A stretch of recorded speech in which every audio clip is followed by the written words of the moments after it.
There was a day that I became wealthy. I'll tell you the day, I know that day I was rich. I was broke. I was pissed.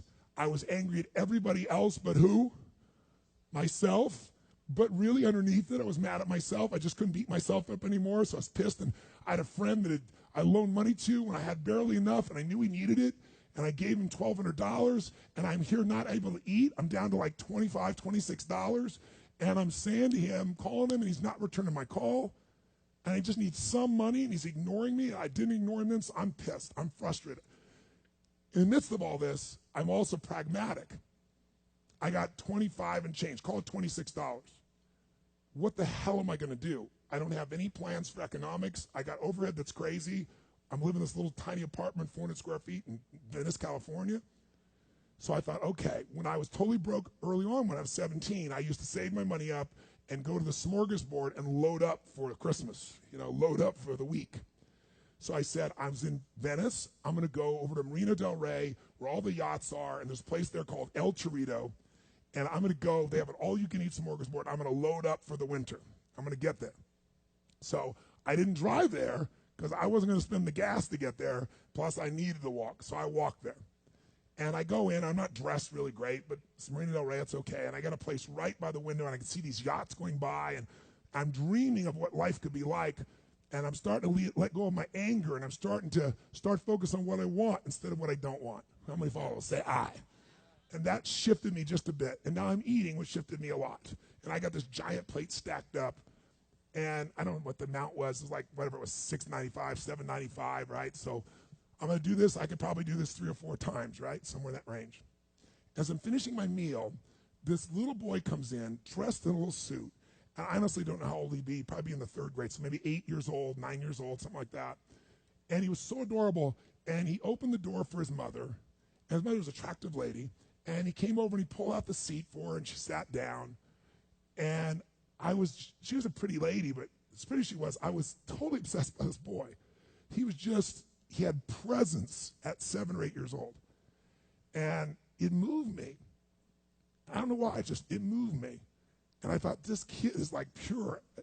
I want him to always be this way. He's such a good kid. He's a giver. So I got up and I paid for the meal, and whatever it was, $6, $7. So now I've got whatever left, $17, $18, $19. And I walk up to this little boy, and I said, excuse me. And I said, I just want to acknowledge you for being such an extraordinary gentleman. I said, I saw the way you treated your lady, how you opened the door, how you pulled the chair out. I said, that's class. I said, my name's Tony. What's yours? I don't honestly remember his name, Charlie or something. And he looked up at me, and I said, Charlie? I said, that's amazing, taking your date out for a lunch like this. He goes, well, actually, she's my mom.